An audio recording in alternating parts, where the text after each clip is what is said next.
ಪಾರ್ವತಿ ದೇವಿ ಹಿಮಾಲಯದಲ್ಲಿ ಶಿವನ ಪತ್ನಿಯಾಗಿ ಅಲ್ಲಿ ಇರೋದ್ರಿಂದ ಒಂದಿನ ಅವರು ಸ್ನಾನಕ್ಕೆ ಸಿದ್ಧರಾಗಿರ್ತಾರೆ.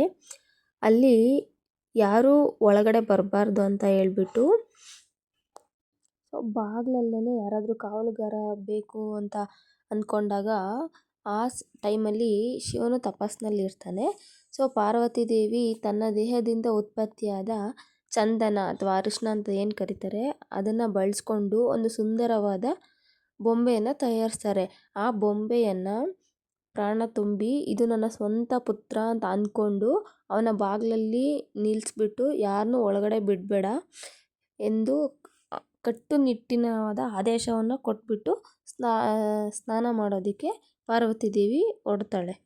ಮತ್ತು ಶಿವ ಕೂಡ ತಪಸ್ಸಿಂದ ಪಾರ್ವತಿ ದೇವಿನ ನೋಡೋಕ್ಕೆ ಅಂತ ಭೇಟಿಯಾಗಲು ಬರ್ತಾ ಇರ್ತಾರೆ.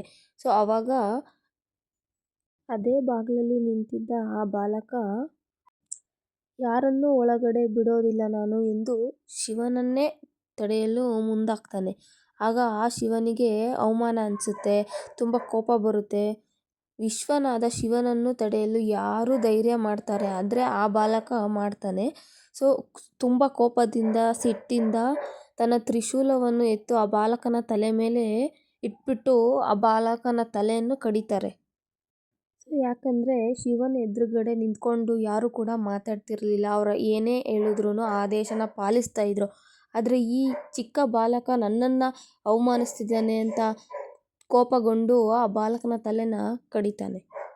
ಈ ಸಂಘರ್ಷ ಎಲ್ಲ ನಡೀತಿರ್ಬೇಕಾದ್ರೆ ಪಾರ್ವತಿ ಹೊರಬಂದು ಮಗ ಸತ್ತಿರುವುದನ್ನು ನೋಡಿ ತುಂಬ ದುಃಖ ಆಗುತ್ತೆ, ತುಂಬ ತತ್ತರಿಸಿ ಹೋಗ್ತಾಳೆ. ಕೋಪದಿಂದ ಇಡೀ ಪ್ರಪಂಚವೇ ನಾಶವಾಗುವ ಪರಿಸ್ಥಿತಿ ಉಂಟಾಗುತ್ತೆ ಅಂತ ಶಾಪ ಹಾಕ್ತಾಳೆ. ಪಾರ್ವತಿ ದೇವಿ ಕೋಪವನ್ನು ತಡಿಸಲು ಬ್ರಹ್ಮ, ವಿಷ್ಣು, ಮಹೇಶ್ವರ ಹೀಗೆ ದೇವಾನುದೇವತೆಗಳು ಕೂಡ ಅಲ್ಲಿಗೆ ಹಾಜರಾಗ್ತಾರೆ. ಎಲ್ಲರೂ ಬೇಡ್ಕೊತಿರ್ತಾರೆ. ಉತ್ತರ ದಿಕ್ಕಿನಲ್ಲಿ ಮೊದಲು ಯಾವ ಜೀವಿ ಕಾಣುತ್ತೋ ಅದ್ರ ತಲೆಯನ್ನು ಕಟ್ ಮಾಡಿ ತಗೊಂಡು ಬನ್ನಿ ಅಂತ ಆದೇಶ ನೀಡ್ತಾನೆ. ಅವರು ಹೀಗೆ ಹುಡುಕ್ತಾ ಹೋದಾಗ ಅಲ್ಲಿ ಒಂದು ಆನೆಯ ಮರಿ ಇರುತ್ತೆ. ಆ ಆನೆಯ ಮಗುನ ಅದರ ತಲೆಯನ್ನು ಕಡಿದು ತಗೊಂಡು ಬರ್ತಾರೆ ಶಿವನ ಹತ್ರ.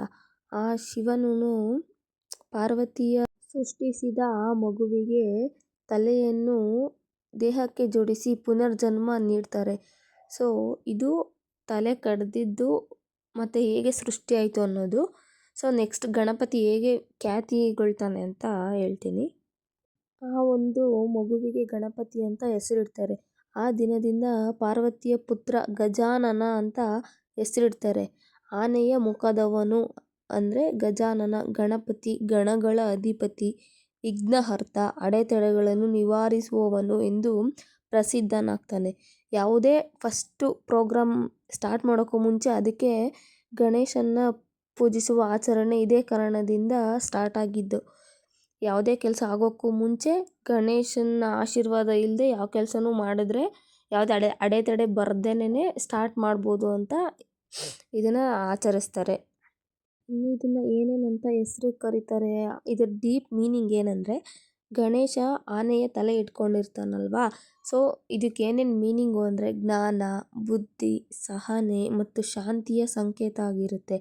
ಮತ್ತು ಏಕದಂತನಾಗಿ ಆ ಒಂದು ತಲೆನ ಜೋಡಿಸಿದ ಮೇಲೆ ಈ ಹೆಸರು ಬಂತು. ಇದು ತ್ಯಾಗ, ಸತ್ಯ ಮತ್ತು ಬದ್ಧತೆಗೆ ಒಂದು ಕಾರಣಭೂತನಾಗಿದೆ. ನೆಕ್ಸ್ಟು ಮೂಷಿಕ ವಾಹನ.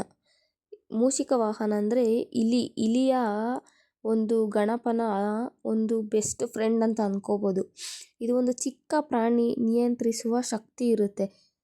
ಅದರಿಂದ ಗಣಪತಿ ಪೂಜೆ ಫಸ್ಟ್ ಮಾಡಲೇಬೇಕಾಗುತ್ತೆ. ಯಾವುದೇ ಕೆಲಸಕ್ಕೂ ಮುಂಚೆ ಯಾವುದೇ ಅಡೆತಡೆಗಳನ್ನು ನಿವಾರಿಸಿ ಯಶಸ್ಸಿಗೆ ದಾರಿ ತೋರಿಸುವ ಶಕ್ತಿ ನಮ್ಮ ಗಣಪ. ಇನ್ನು ಗಣಪತಿನ ಯಾವ್ಯಾವ ಹೆಸರುಗಳಿಂದ ಕರೀತಾರೆ, ಯಾವುದೇ ಥರ ಪೂಜೆ ಮಾಡ್ತಾರೆ ಅಂತ ಅಂದರೆ ತುಂಬ ಹೆಸರುಗಳಿದೆ. ಅದರಲ್ಲೂ ಮೇಯ್ನ್ 32 ಹೆಸರುಗಳಲ್ಲಿ ನಮ್ಮ ಎಲ್ಲರೂ ಪೂಜೆ ಮಾಡ್ತಾರೆ.